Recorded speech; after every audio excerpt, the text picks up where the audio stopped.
Halo guys, assalamualaikum warahmatullahi wabarakatuh. Apa kabar? Semoga teman-teman dalam keadaan sehat walafiat. Salam buat keluarga teman-teman di rumah. Salam sepak bola. Perkenalkan gue aja, gue si netizen yang suka membahas bola. Iya, gue ingin mengupdate kabar baik ya untuk timnas Indonesia, di mana striker utama Irak Ayman Hussein terkonfirmasi cedera hamstring ya, yang sudah dikonfirmasi sendiri oleh media-media di Irak sana. Ayman Hussein mengalami cedera hamstring dan tidak mungkin bisa berlaga menghadapi Indonesia besok malam. Dan ini adalah kabar yang sangat baik. Bahkan kabarnya Ayman itu tidak akan tersedia juga lawan Arab ya. Jadi ini adalah salah satu keuntungan yang luar biasa untuk Indonesia. Memang Irak masih punya Mahmud Eid ya, tapi Mahmud Eid kan bukan tipikal yang destroyer di kotak penalti. Mahmud Eid kan tipikal yang striker yang bergerak gitu ya, bukan tipikal yang monster di kotak penalti kayak Ayman Hussein. Jadi ini akan jadi kehilangan yang sangat besar. Oke, kenapa gue bilang ini kehilangan yang sangat besar? Karena akhir-akhir ini Mahmud Eid udah jarang bermain. Jadi yang main itu selalu Ayman Hussein, apalagi sejak kehadiran Graham Arnold di squad ini. Nah, kenapa Ayman Hussein begitu sangat penting? Karena cara bermain dari Graham Arnold itu yang sangat bisa gue bilang tidak mengikuti sepak bola modern yang passing gitu ya. Nah, Irak ini bermainnya sangat pragmatis dan mengandalkan crossing. Jadi memang itu super cepat, kemudian sayap-sayap atau dari tengah juga, terus crossing. Jadi mereka langsung mengalihkan bola ke kotak penalti, dan di sana ada Ayman Hussein yang biasanya bisa menjadi destroyer di kotak penalti. Nah, tapi sekarang Ayman Hussein tidak ada.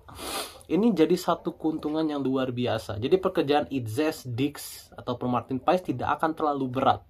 Tidak akan seberat kalau ada Ayman Hussein di situ. Nah, pertanyaannya adalah apakah sekarang timnas Indonesia bisa memanfaatkan kondisi ini atau tidak? Karena kita tahu penyakit dari timnas Indonesia ini adalah mencetak gol, apalagi di eranya Kluivert ya. Mencetak gol menjadi sesuatu yang sangat sulit, apalagi tanpa Ole Romeni ya. Ole Romeni pun yang bisa mencetak gol karena dia punya kualitas. Ya, tanpa Ole Romeni kan kelihatan sangat ompong lini depan timnas. Jadi sekarang alhamdulillah ada Ole Romeni ya. Skuad kita bisa dibilang 90% full ya. Verdong juga kayaknya bisa main ya. Verdong bisa main. Jadi semua bisa main. Tinggal gimana racikan dari Kluivert, karena sekali lagi Kluivert itu hampir selalu blunder masalah pemilihan pemain. Jadi gue harapkan sekali lagi Kluivert tidak lagi melakukan blunder ya, tidak lagi melakukan blunder. Oke, dengan cara main Irak yang seperti itu ya, berarti sisi sayap kalau beda ya sama lawan Arab. Kalau lawan Arab kan gue bilang dua pivot kita yang harus fokus, dan terbukti dua pivot kita kan sering bocor ya. Karena dua pivot kita sering bocor, akhirnya Arab jadi semena-mena bisa menyerang ke pertahanan kita. Kalau Irak itu menyerangnya selalu dari sayap, selalu melebarkan bola. Berarti yang harus waspada itu adalah sayap kita. Makanya gue harapkan Yakob tidak bermain. Ya, gue harapkan Yakob tidak bermain karena sayapnya Irak sedikit jauh lebih berbahaya dibanding sayapnya Arab. Ya, sedikit jauh lebih berbahaya dibanding sayapnya Arab. Jadi gue harapkan kanan kirinya, gue harapkan Sandy Walsh yang main ya, jangan Yakob lagi. Karena ya Sandy Walsh punya pertahanannya jauh lebih baik, dan di kirinya ya Verdong.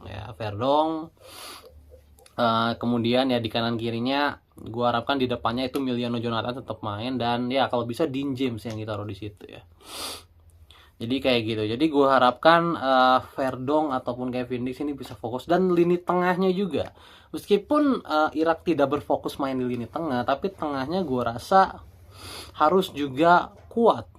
Ya, tidak perlu lagi gue rasa menggunakan dua pivot karena fokus dari Irak bukan bermain dari lini tengah. Gue rasa Tom Haye udah bisa dimainkan ya sekarang.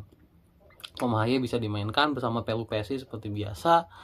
Gue harapkan tidak ada lagi eksperimen yang aneh-aneh dari Kluivert. Ya, tidak ada eksperimen yang aneh-aneh. Oke, kalau gue boleh memberikan pendapat tentang 11 terbaik yang diturunkan nanti, Ini kalau Verdong nggak ada ya, karena Verdong masih belum jelas ya bisa atau nggak. Ini tanpa Verdong gue bilang. Paes seperti biasa, Itzes, Dix, kanannya Sandy Walsh. Sekali lagi Sandy Walsh, jangan Yakob ya. Sandy Walsh. Kirinya Dean James. Oke. Di tengahnya Tom Hai dan Joy Pelupesi. 10-nya tetap Ricky Kambuaya. Kirinya Ragnar Oratmangun. Kanannya Miliano Jonathan, depannya oleh Romani. Gua harapkan 11-nya itu kurang lebih seperti itu. Atau kalau misalkan Ricky Kambuaya mau dicadangkan, Ragnar ditaruh di situ, Dean James naik ke depan. Kirinya Shane Patinama, karena Patinama juga lagi perform sekarang di Buriram. Ya, Patinama juga lagi bagus sekarang. Tidak seperti pertandingan lawan Cina. Ya, lawan Cina kita tidak bisa menjadikan lawan Cina kemarin parameter Shane Patinama. Kenapa? Karena di saat itu Patinama juga memang lagi jelek di klubnya. Sekarang Patinama di Buriram lagi bagus. Ya. Patinama juga bisa menjadi salah satu opsi di sektor back kiri. Jadi Patinama, Dean James bisa ditaruh di depannya. Jangan mainkan pemain yang tidak siap di level ini, please. Ya. Beckham sudah terbukti tidak bisa bersaing di level ini. Mark Klok tidak bisa bersaing di level ini. Yakob tidak bisa bersaing di level ini. Please cadangkan mereka bertiga. Apalagi percaya dirinya sudah pasti turun ya, karena mereka bermain buruk di pertandingan kemarin. Please, jangan eksperimen lagi, karena pertandingan melawan Irak ini sudah sangat menentukan. Hanya tersisa 90 menit kesempatan kita untuk bisa mempertahankan posisi kita di kualifikasi Piala Dunia. Gitu ya. Yang diincar kan sekarang cuma bisa runner up ya, karena juara grup sangat sulit, syaratnya sangat banyak. Realistisnya kita adalah runner up ya. Runner up berarti kita nanti akan bertarung dengan runner up grup sebelah, yang kemungkinan besar kayaknya kemungkinan besar itu Oman kayaknya yang bakal jadi runner up ya, kemungkinan besar. Gue prediksinya Oman sih jadi peringkat runner up ya. Indonesia itu sangat bisa menyegel peringkat runner up karena Irak sekarang sedang dalam kondisi yang pincang. Sekali lagi gue harapkan Patrick Kluivert ya, tolong jangan aneh-aneh. 90 menit nanti adalah 90 menit yang sangat krusial. Mainkan semua pemain terbaik yang sedang on fire, sedang ada ya. Stop mainkan pemain-pemain yang tidak siap. Oke.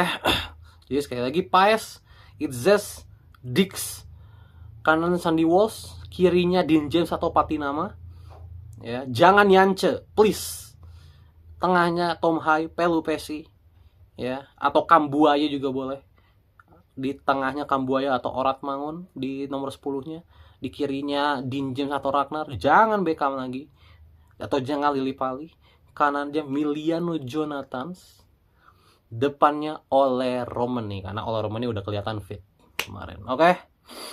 Good luck untuk Kluivert. Sekali lagi, ini keuntungan yang tidak akan datang 2 kali. Ya, jangan sia-siakan.